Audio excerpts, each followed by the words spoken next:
জুমার দিনে দুইটা সময় থাকে। এই সময় আপনি যে দোয়াই করবেন আল্লাহ কবুল করবেন ইনশাআল্লাহ, যদি আপনার আকীদার মধ্যে শিরক না থাকে, আমলে বেদাত না থাকে এবং রিজিকটা হালাল হয়। সময়টা হচ্ছে জুমার খুতবা, খতিব যে খুতবা দেওয়ার পরে নামাজ পড়ান না, খুতবার পরে নামাজ পড়ান। খুতবা শুরু হওয়া থেকে নামাজ শেষ হওয়ার এই যে মধ্যবর্তী সময়, এই সময় দোয়া কবুল হয়। আজকে আমরা কয়জন দোয়া করেছি?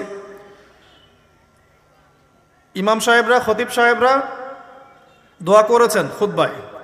জনগণ আমরা আরবি সম্পর্কে এতটাই অজ্ঞ যে যখন ইমাম দোয়া করেন ওইটা যে দোয়া, এই দোয়ার সাথে আমিন বলতে হবে এটাও আমাদের জানা থাকে। প্রত্যেক মেম্বর থেকে আজকে বলা হয়েছে আল্লাহুম্মা আইজ্জাল ইসলাম ওয়াল মুসলিমিন।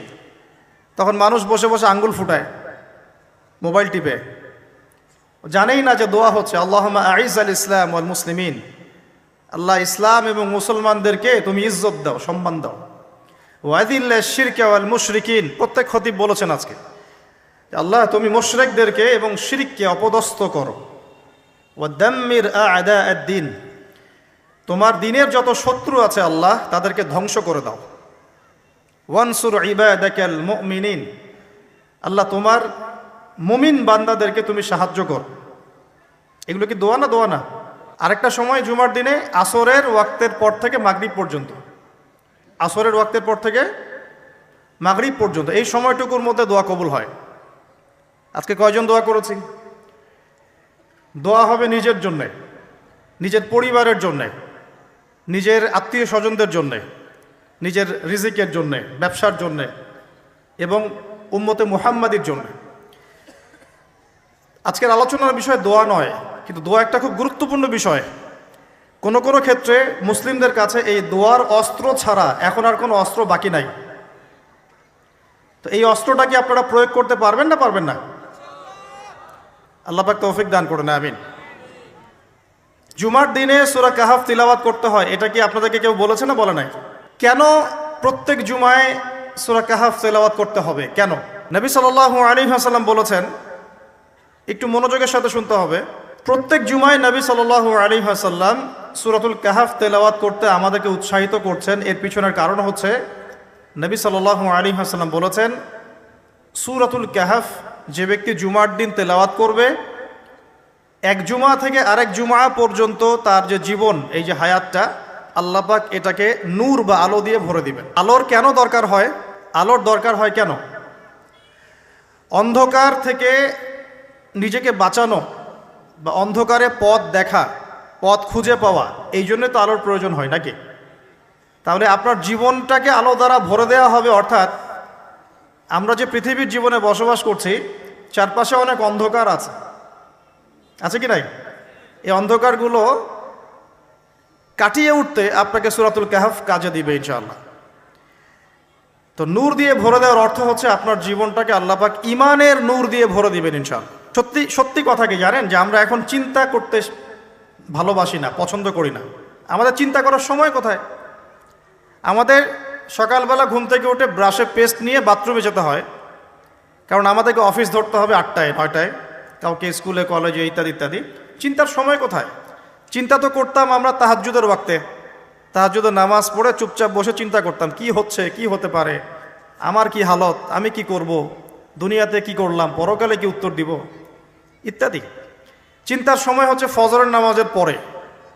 দেখা যায় 70% মানুষই ওই সময় জাগনা থাকে না, তাই না?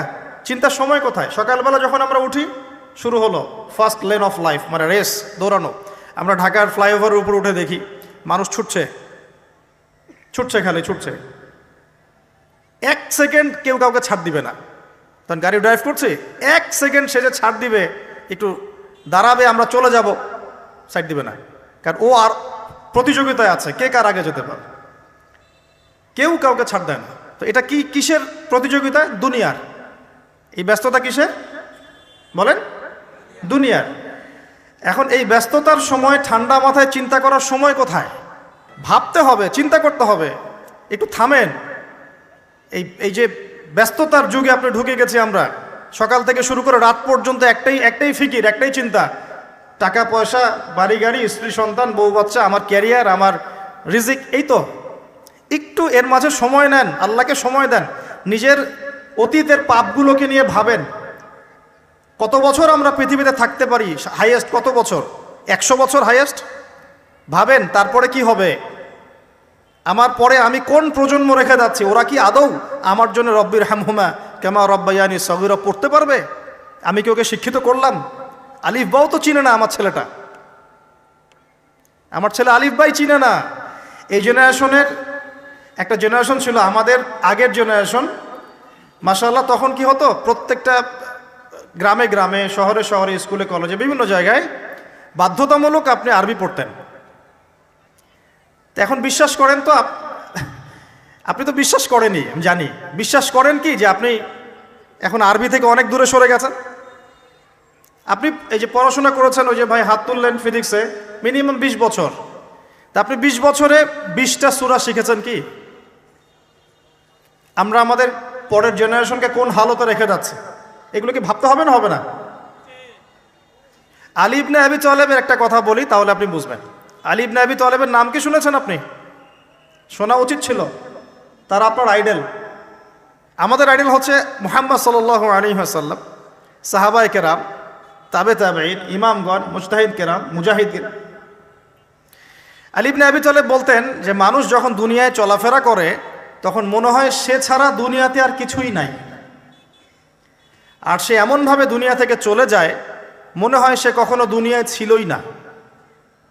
দুটো কথা ভাবেন, ভাবতে হবে। আজকের লেসনটা কি? ভাবতে হবে। তিনি বলছেন মানুষ এমনভাবে দুনিয়ায় চলাফেরা করে মনে হয় সে ছাড়া দুনিয়াতে আর কিচ্ছু নাই। আমাদের চলাফেরা এমন না? দেখেন প্রত্যেকটা অঙ্গনেই, পলিটিক্যাল অঙ্গন, ইকোনমিক অঙ্গন, ধর্মীয় অঙ্গন। পলিটিক্যাল অঙ্গনে একজন নেতার চলাফেরা দেখলে মনে হচ্ছে সে ছাড়া কিছুই নাই দুনিয়াতে। যারা অর্থনৈতিক জীবনে নেতৃত্ব দিচ্ছেন তাদের কাছে মনে হচ্ছে আমরা ছাড়া দুনিয়ার ইকোনমির আর মধ্যে আর কিছুই নাই। আমরা যারা ধর্মতাত্ত্বিকভাবে চলাফেরা করি মনে হয় যে এই হুজুর ছাড়া আর কিছুই নাই দুনিয়াতে। আমার চেয়ে বড় শায়েক আর কে আছে? আমার চেয়ে বড় আর আলেম আর মুফাসসির কে আছে? সমস্যা সবার ভিতরে। শুধু এক শ্রেণীর মানুষকে আপনি টার্গেট করে আঘাত করে কথা বলা যাবে না। দেখতে হবে দূরদর্শিতার সাথে, সমস্যা সবার ভিতরে। এখন দেখেন আমরা দুনিয়াতে চলছি, মনে হচ্ছে যে আমরা ছাড়া আর কিছুই নাই মনে হয়, কিন্তু মানুষ দুনিয়া থেকে চলে গেছে। প্রায় মিলিয়ন, বিলিয়ন, ট্রিলিয়ন মানুষ এখন দুনিয়া থেকে চলে গেছে সূচনা থেকে এই পর্যন্ত। তাদের কোনো খবর আছে? কাদের খবর আছে? যারা এই দুনিয়াতে থাকাকালীন এমন কিছু করে গিয়েছিল যার ফলশ্রুতিতে আল্লাহ পাক তাদেরকে চিরস্মরণীয় করে রেখেছে। আমরা কি আবু বকর সিদ্দিকের নাম শুনে নেই? তার কৃতিত্ব মর্যাদা কি কমে গেছে না বেড়েছে? উমর ইবনুল খাত্তাবের নাম শুনি নাই? পৃথিবীর শেষ পর্যন্ত তার মর্যাদা কি কমে যাবে? উসমান বিন আফফানের নাম শুনেছেন? তার কথা কি আমরা আলোচনা করি না সম্মানের সাথে? আলী রাদিয়াল্লাহু আনহুর কথা বললাম, তার কথা কি আমরা সম্মানের সাথে আলোচনা করি না? করি। তার মানে আমরা আমাদের কীর্তি দিয়ে, ভালো কিছু কাজ দিয়ে এই দুনিয়াতেও অমর থাকতে পারি, আল্লাহর কাছেও সম্মান পেতে পারি। এটাই কি আমাদের জীবনের উদ্দেশ্য হওয়া উচিত না? ভাবতে হবে কি না? আল্লাহ পাক আমাদেরকে তৌফিক দান করুন। দাউদ আলাইহিস সালাম ছোট, তখন 14-15 বছর বয়স হবে। আল্লাহ পাক মূসা আলাইহিস সালামকে বলেছিলেন তুমি তোমার সম্প্রদায়কে নিয়ে এই জেরুজালেমে যুদ্ধ করবে। কাকে বলেছেন? মূসা আলাইহিস সালামকে। তুমি মূসা আলাইহিস সালাম তোমার সম্প্রদায়কে নিয়ে এই জেরুজালেমে গিয়ে যুদ্ধ করো। ওখানে আমালেকা নামে একটা সম্প্রদায় আছে, এরা খুবই শক্তিশালী, তবে তোমরা যদি ইমানদার হও তোমরা এর উপর বিজয় লাভ করবে। এর আগ পর্যন্ত এরা কিন্তু ওখানে ঢুকতে পারে নাই। কথা বুঝতে পারছেন? আল্লাহ পাক শর্ত দিলেন যদি যুদ্ধ করে জয় করতে পারো তাহলে তোমাদের এই জায়গাটা তোমাদের। তো মূসা আলাইহিস সালাম বললেন তার কওমকে চলো যুদ্ধ করি। তো মূসা আলাইহিস সালামের কওম বলছে ইযহাব আনতা ওয়া রাব্বুকা ফাকাতিলা ওয়া ইন্না হাহুনা কাঈদুন। এই মূসা তুমি যাও আর তোমার রব গিয়ে যুদ্ধ করো, আমরা এখানে বসে থাকলাম। কথা কি বুঝতে পারেন নাই? মানে এরা কোন কওম? ওই যে ফেরাউনকে ডুবে মরতে দেখেও বিশ্বাস করে না, বাছুর পূজা শুরু করে, আল্লাহ পাক একটার পর একটা নিদর্শন দেখান তাও অস্বীকার করে। তাওরাত নিতে গিয়েছেন মূসা আলাইহিস সালাম, এসে দেখেন তারা বাছুর পূজা শুরু করেছে।